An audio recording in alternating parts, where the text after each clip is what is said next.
Pessoal,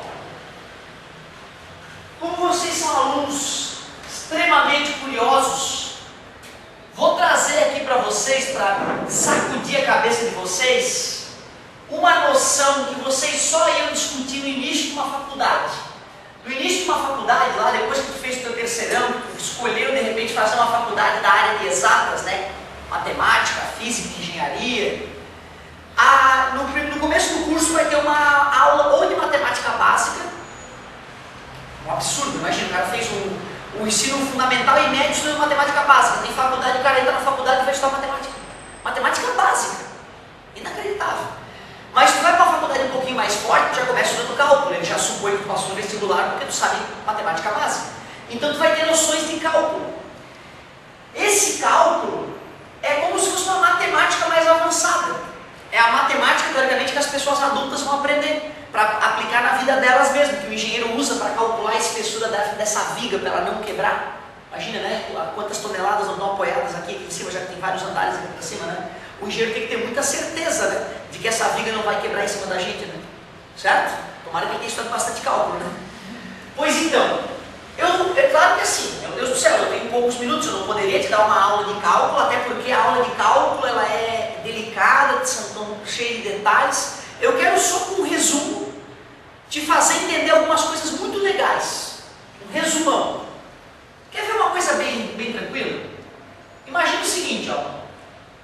Nesse ano mesmo, nós vamos começar a escrever as continhas desse tipo assim, ó. Y igual, isso já no próximo bimestre, terceiro bimestre. Y igual a 1 sobre x.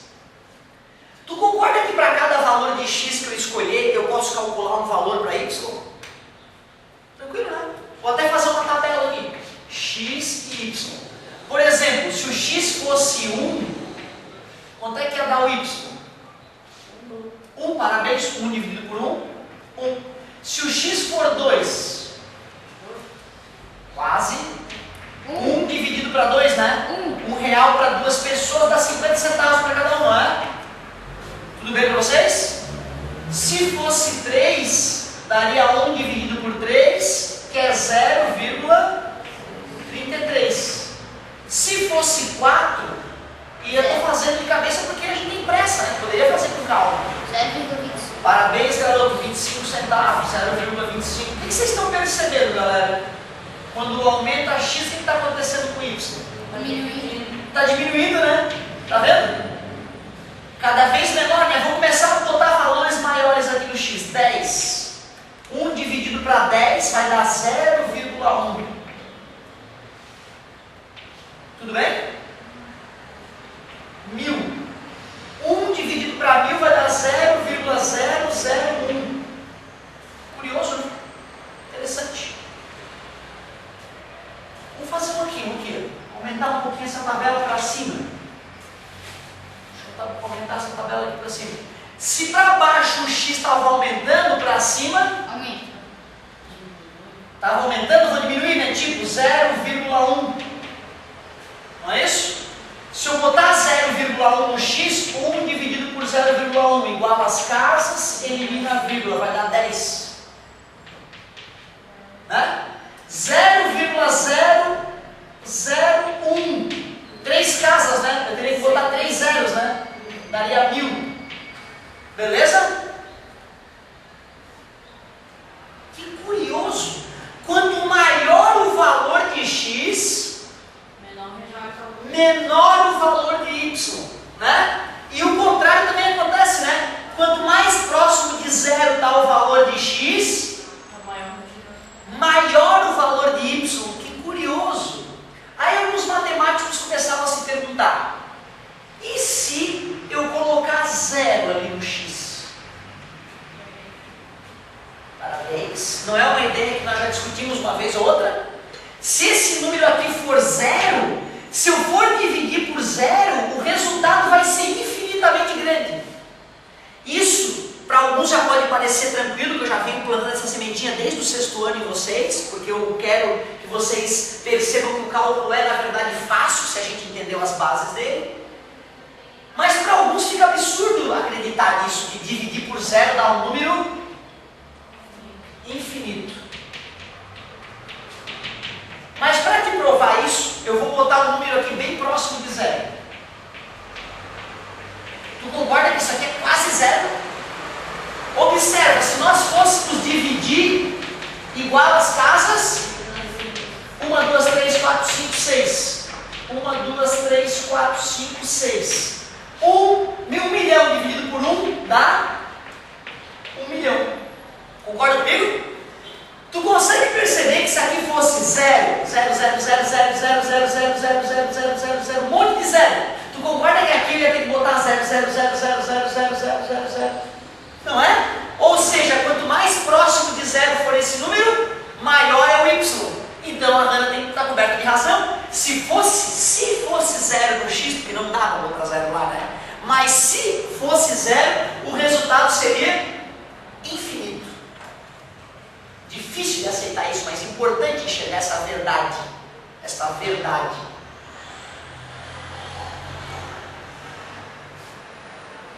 Quanto maior o x, menor o y. Qual é o maior número que existe nas nossas mentes? Infinito. Quanto é que vai ser então 1 dividido para infinito? Parabéns, estava cada vez menor, não estava? Cada vez menor, menor, menor, menor. É natural que eu imagine que dê zero. E realmente, se R$1 dividido para 100 colegas dá 1 centavo para cada um, 1 milhão de colegas já não dá nem para botar valor nisso, né? E se for um número infinito de pessoas, vai ficar 0,0000 para sempre. Legal. Se tu tem essas noções, meu querido, eu vou poder fazer uma coisa muito legal contigo agora.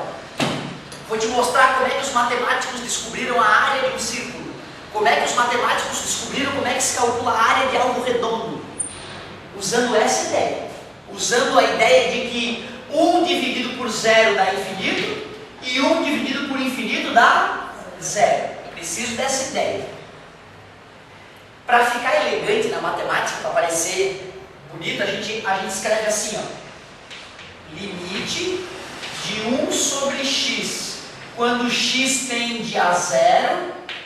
Limite quer dizer que é o valor que vai acontecer caso nós fizéssemos a substituição. Então, o limite de 1 sobre x, quando x dá 0, estava dando quanto mesmo? Infinito. Parabéns, estava dando infinito aqui. Ou eu poderia também escrever, né? O limite de 1 sobre x, quando x tende a infinito, 0, né? Quando aquele número de baixo fica infinitamente grande, a resposta fica 0, certo? Isso aqui causa desespero em muita gente aí nas faculdades por aí afora. A palavra limite, eles, ai meu Deus, limite.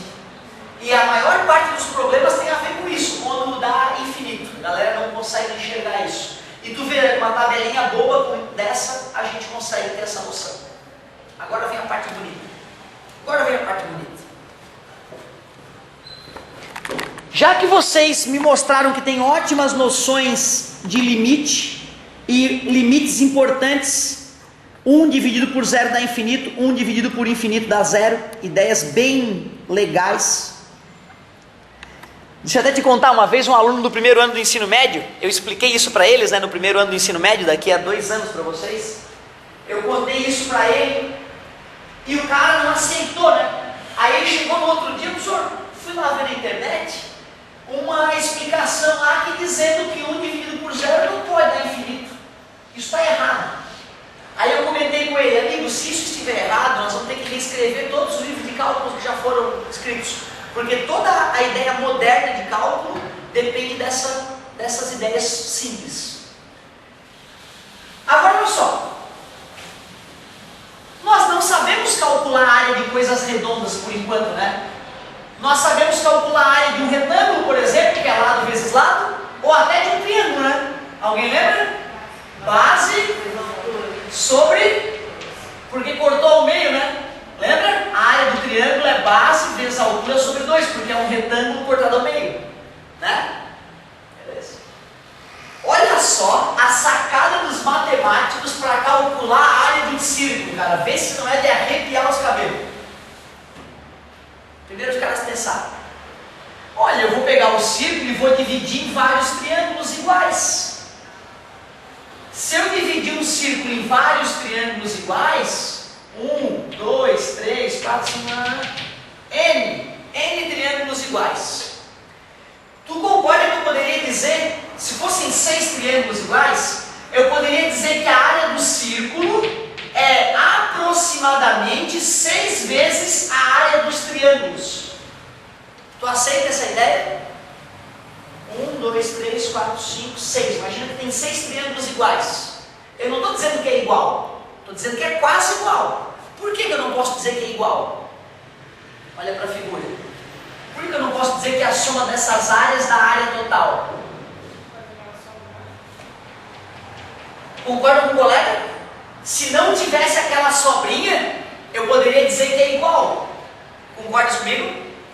Eu só dividi em 6 triângulos iguais originalmente. E aí sobrou bastante sobra ali. Em cada triângulo vai ter um errinho. Concorda comigo? Me dá uma dica. O que eu deveria fazer para diminuir aquele erro? O que eu poderia fazer com um triângulo para aquele erro ficar menor? Deixa eu te ajudar. O erro desse triângulo é igual ao erro desse? Não. O erro desse aqui é menor, né? Tu viu como ficou fininho ali? Por que ficou menorzinho o erro? Porque eu diminuí a base do triângulo. Quando eu diminuí a base do triângulo, ela encostou mais na circunferência. Enxergasse isso é importante para a aula, hein? Olha o espaço que tinha. Quando eu deixei a reta pequenininha, sobrou um espaço bem fininho. Ó. Beleza? Tu concorda que se eu diminuir esse tamanho, eu vou ter que usar mais triângulos? Sim. É, né? Lógico, né? Se antes eram 6, agora que eu diminuir, vão ficar 10 ou 20. Mas ainda tem um errinho ali, ó. E eu queria melhorar ainda mais. Me dá uma dica.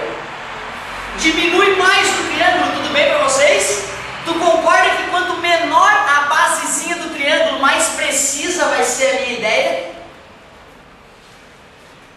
Prestem atenção que algo mágico vai acontecer.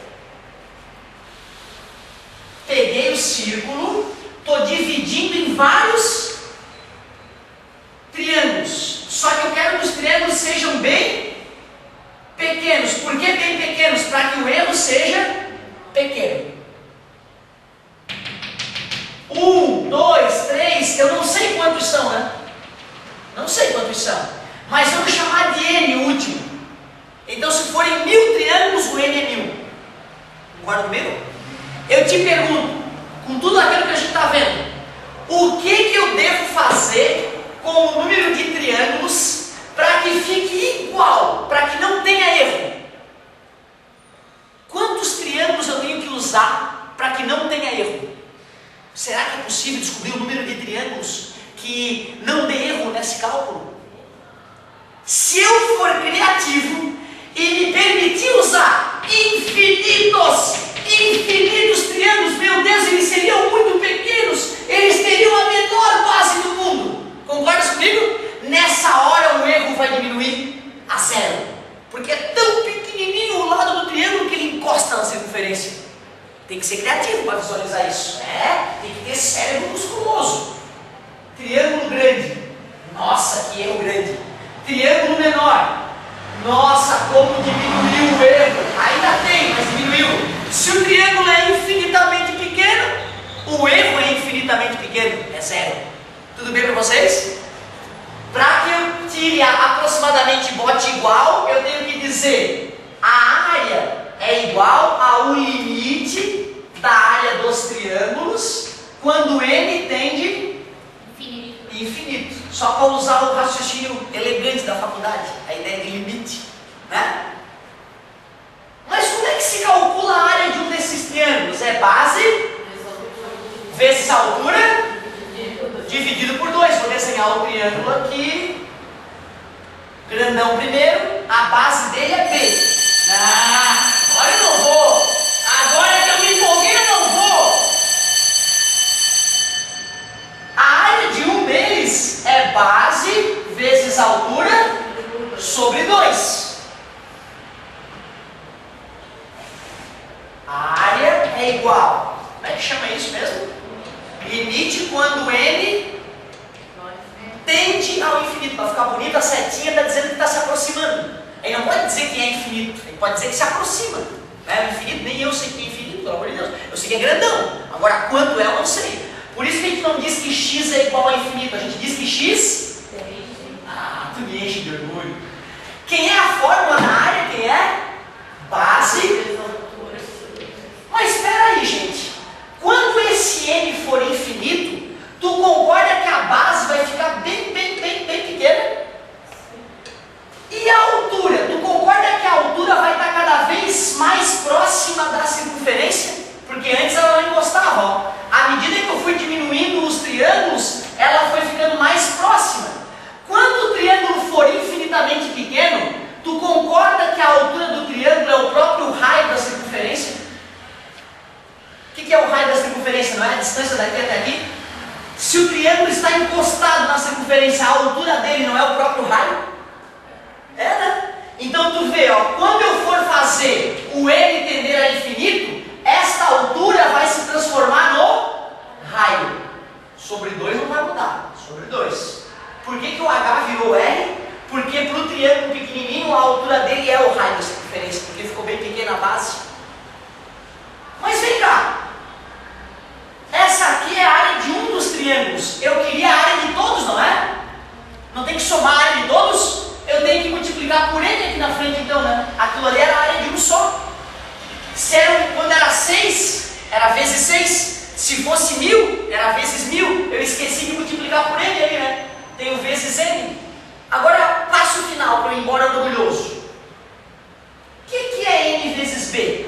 Não é uma base mais a outra base, mais a outra base. Se forem 1000 bases, 1000 vezes b é a soma das 1000 bases que tem aqui em volta, não é isso?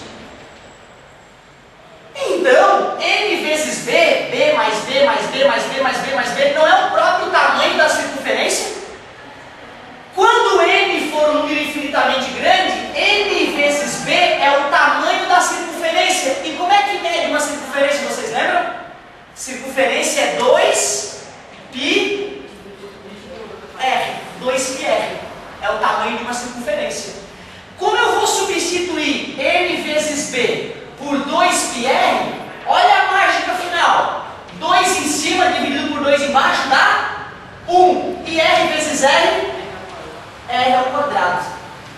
O mais importante de perceber isso é que para os matemáticos, filhos da mãe desses matemáticos, descobrirem a área do círculo, eles tiveram que ter a criatividade de transformar a área do círculo em infinitos triângulos e pensar na consequência dessas infinitas áreas somadas para achar uma maneira de equacionar. E o mais legal, a gente pode fazer uma experiência para ver se é verdade, né? Ver quanto de papel gasta para fazer um círculo e calcular a área para ver se está dando certo, né? E dá certo, e dá certo. Mas não se esqueçam, quem é o pi? 3 a 14. Na verdade é um número que continua para sempre, né? Então sempre tem uma imprecisão, a imprecisão é do pi, né? A fórmula que é honesta. Que legal, hein?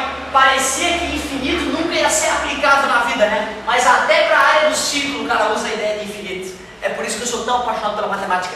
As ideias levam o ser humano além. Tudo que a gente tem na nossa vida hoje de tecnologia, algum cara teve uma grande sacada e teve outra sacada e outro sujeito melhorou a ideia e hoje nós temos essas máquinas absurdas que nos cercam, né? Computadores, carros, nem tudo é bom, né? Tem máquina que está destruindo a natureza, mas é o poder do pensamento, a matemática deixa isso muito claro. Espero que tenha agradado a vocês, pensem depois um pouquinho mais sobre tudo isso e até a próxima. E não se esqueçam, vocês só terão essa aula na faculdade. Talvez nunca, né? Porque se tu for historiador, né? Tu não vai estudar cálculo na faculdade para aprender história, né? Certo? Mas então aí uma palhinha de cálculo A para vocês, galerinha. Um abraço.